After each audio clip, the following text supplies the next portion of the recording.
back, everyone. This is another episode of the Exodus Project. I'm joined today with Rabbi Tobias Singer. He is known for his work with Outreach Judaism. He has the 2-volume book set, Let's Get Biblical.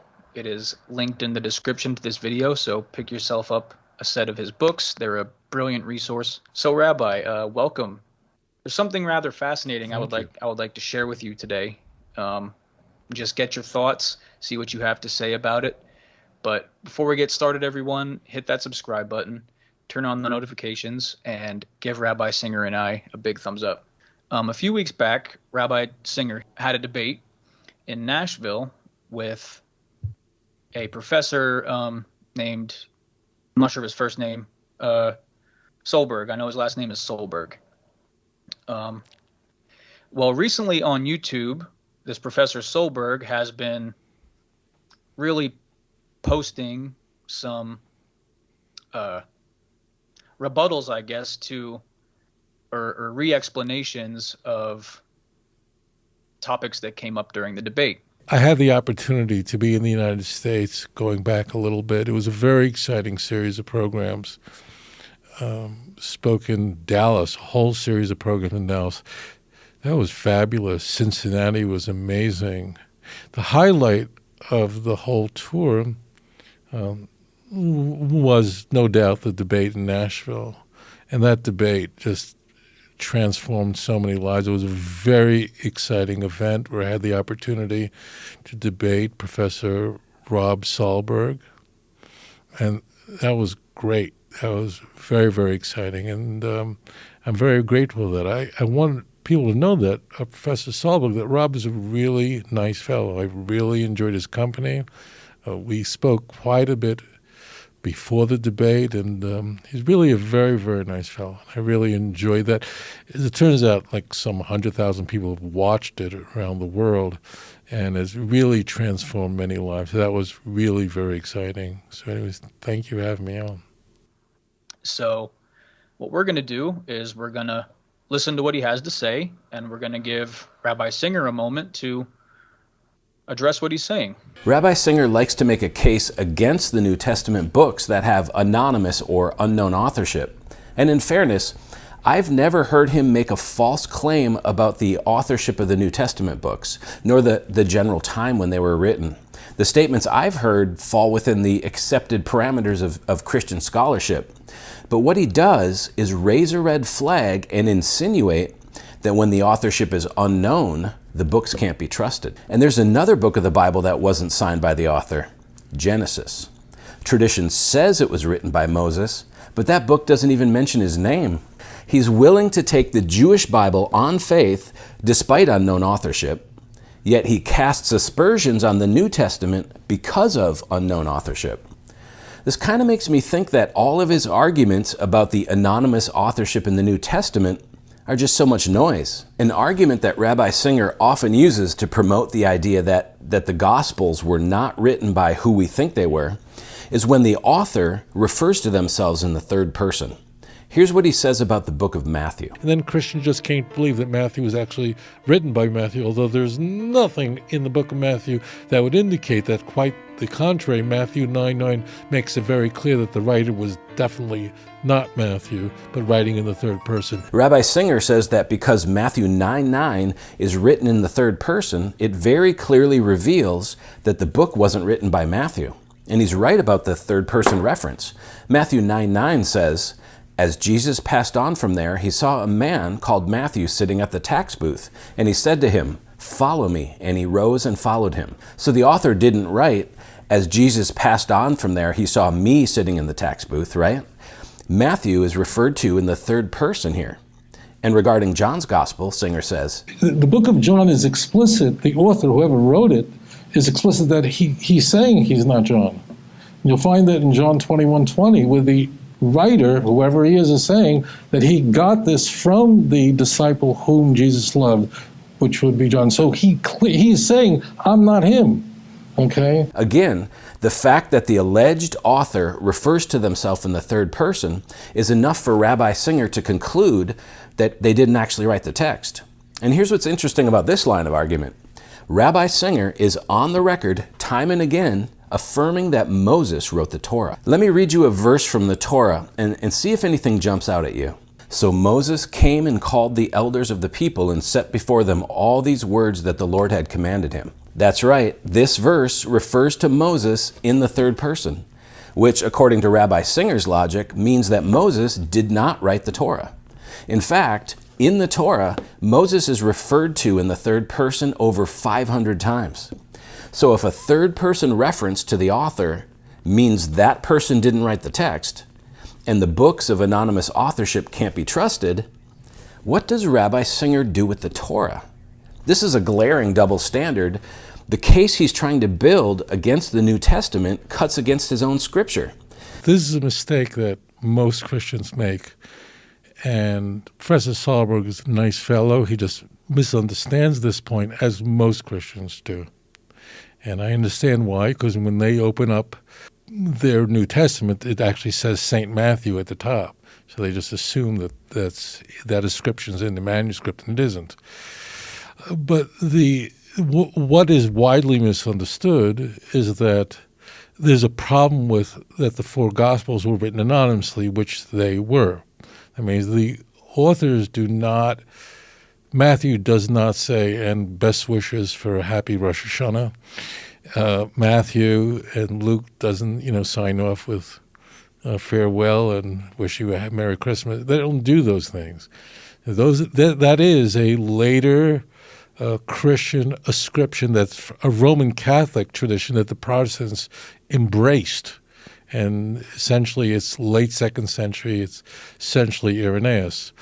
Where we first have Irenaeus was the Bishop of Lyon, modern-day France, and he was actually from Asia Minor. And he's the one that first assigns these Matthew wrote Matthew, Luke wrote Luke. It's not that people didn't have those Gospels. They were floating around, but they just didn't have those ascriptions. Now, the mistake that Rob makes is that he thinks that I have a problem with that they're written anonymously. As it turns out, that's not an issue at all. There are many books in Tanakh that are written anonymously. In fact, he's wrong about the Torah. The Torah is not written anonymously. We are told explicitly in the Torah that Moses wrote the Torah. In Deuteronomy chapter 31, verse 9, Vayichtav Moshe es ha-Torah zos, and Moses wrote down this Torah. The Torah does tell us exactly who wrote it. But we can go on forever on this. Deuteronomy 31:24, where it says, Vayhi k'chalis Moshe lichtav es divrei ha-Torah zos al ha-sefer. It says literally, when Moses was finished writing all the words of this Torah into a book. It literally says that. So I don't know why he's saying many people think, I've heard people say that the Torah was written anonymously. It isn't. You could say, I don't want to believe it, but you can't. The Torah is definitely not written anonymously. That's completely incorrect. But let's get back to this. If Christians did not make the claim that we have in the Gospels, four eyewitnesses to Jesus' life, death, and resurrection in Matthew, Mark, Luke, and John, then no one would say a word. Christians bring this ridicule upon themselves. Now, I'm not ridiculing people, but the problem Christians get themselves into is that when you make up stuff, and again, I keep saying this, I don't want to hurt Christians' feelings. They're just taught, this is what they're taught in school and church and Sunday school. When Christians stake out the claim that Matthew, Mark, Luke, and John are witnesses to the life, death, and resurrection of Jesus, then go, whoa, what's your source for that? And they go, well, Matthew was the tax collector, a disciple, right? Or John, the son of Zebedee, was, the disciple whom Jesus loved. So they were disciples, right? So, and then, then the Catholic tradition is that Mark was not written by a disciple, was written by a secretary for Peter. This comes from a guy named Papias. And that Luke was a companion of Paul. There's nothing in the book of Luke that identifies this. There's nothing in the book of Mark. And you could imagine that like early church fathers like Ignatius would have been all over this. Justin, who never says that Matthew wrote Matthew. Justin, who was an apologist, one of the finest Christian apologists in church history, right? He would have been all over that in his defense of Christianity. So this is going to come later on. So here's the point. There is no problem with the text being written anonymously. That does not diminish from the veracity of the claim. Of course, it would be in the best interest. I mean, if someone says, I witnessed this, and to see that this is really important to early Christians is that when we have books that are not written anonymously, most famously the letters of Paul, right? There are 13 letters of Paul that claim to have been by Paul, right?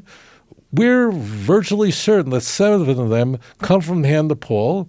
I happen to think that Colossians and Ephesians are written by Paul, but regardless, but they stake out that this is from the hand of Paul, and Paul literally uses that language because he understands how important that is. So, but that's not the issue. That it is written anonymously is not relevant, but it is Christians make it a problem by saying that we have 4 eyewitnesses. Now, as it turns out, in Matthew chapter 9, verse 9, very clearly, Matthew, the tax collector, who's a Levite, comes into view in very much the third person. And it's not like Jesus came to me. Now, Christians may say, well, there are other parts of the Jewish Bible in the Torah where Moses spoke of in the third person. Fine. But we have somewhere in the Torah that it actually says that Moses wrote this all down, right? I mean, there's nothing remotely resembling that in the Christian Bible. Even worse for the Christian argument, in John chapter 21, verse 24, we're told by whoever wrote this thing that he got this from the testimony of the disciple who Jesus loved. According to Christian tradition, that's John, which means whoever wrote this is saying that I got this from the disciple who Jesus loved, from John. Luke has a similar passage as well, that he received it from the ones who actually saw it. Right. That's how Luke opens up, right. But this is very hard for Christians they get very defensive about this, because to them, if Matthew, Mark, Luke, and John did not write these books, that means some highly literate Greek-speaking Christian at the end of the first century wrote these books. So to them, this is problematic. To them, they see this as and it is because they can no longer claim that they have, eyewitnesses when none of them are claiming to be eyewitnesses. Now, it is true for sure, like the book of Samuel. The book of Samuel is written anonymously. There's nothing in the book of Samuel that states who wrote it. Moreover, Samuel couldn't have written the entire book of Samuel because Samuel dies in chapter 25 in 1 Samuel, right? So there are multiple authors, but we don't care because we're not saying, no one is making the argument, this is not a polemic, where we are saying you should believe the record found in the book of Samuel because Samuel wrote that. I have never heard a Jewish person say that, and I don't think you have either, right? No one's ever said so. But if I would say that to somebody, that you should believe the record found in Samuel, which is fantastic stuff, because the authorship is Samuel, right? So then people would say, well, how do you know Samuel wrote it? And from the text, it's very clear that Samuel couldn't have written all of it. And it's written third person. So I would be exposing myself to ridicule because I'm claiming authorship for the book of Samuel, which we don't. We have a tradition. There's really only one huge source for the authorship of Tanakh. It's in the Talmud in Bava Basra. It's just a tractate on 15, where these 14 and 15, where these are discussed. It's so rarely discussed in Jewish literature because it's not important to us. Who wrote the book of Daniel? Well, Daniel wrote half of it. He wrote chapter 7 through chapter 12, right? Because it's all in the first person, but 1 through 6 is the third person. There's no doubt there's 2 authors who lived 2,500 years ago. But I would never say to someone, you should believe in Daniel because Daniel wrote the first 6 chapters. We don't know who wrote them. So Christians have to deal with the issue of authorship. But Christians don't use Papias. I know that this is going to come up, but he's a church father from the 2nd century who we have nothing of his that survives. So Papias says that he has it that Matthew wrote a logi, which means sayings of Jesus, in Aramaic or Hebrew. Papias is not reliable at all, and the book of Matthew was not originally written in Hebrew. It was originally written in Greek. And you ask me, how do you know that? Well, you know that. How? There are many ways we can know that, but the way the book of Matthew is written had to have been Greek, because it's loaded with all kinds of literary mechanisms that only work in Greek, like alliterations. That means where you have it's kind of like she sells seashells at the seashore, that repeating consonant. So for instance, when we go to Matthew chapter 5, it's important to know this. So you have the Beatitudes, right, in those first dozen passages. So the Beatitudes are all in alliteration, and they work really nicely in Greek. But the moment you translate them into any other language, the alliteration collapses. So people just don't get. This is why I care about Christians, because I know where they're coming from. They become very defensive about that these texts are really anonymously written. The reason is that a very important polemic to them to say, well, we have 4 eyewitnesses to the death and resurrection of Jesus. No, you don't. And if they'd stop saying that, which they're not going to, then no one's going to point out that these books are anonymous. And I would not tell someone that the book of Ruth, you should believe in it because it was written by Samuel. How do you know? Right? You don't know. So I would be exposing myself to ridicule if I said you should believe in the book of Samuel because it was written by the great prophet, which no one would do that. So that's really the point there. And the part about the Torah, Moses is spoken of in the third person in Torah. But we are told in the Torah that Moses was the greatest prophet and wrote everything down as God told him. And the text itself says that Moses wrote the Torah. We have no parallel to that in Lahavdil, the gospel. So don't compare them, because if you do, you're exposing yourself to ridicule. It's factually incorrect. And that's really where the issue comes from.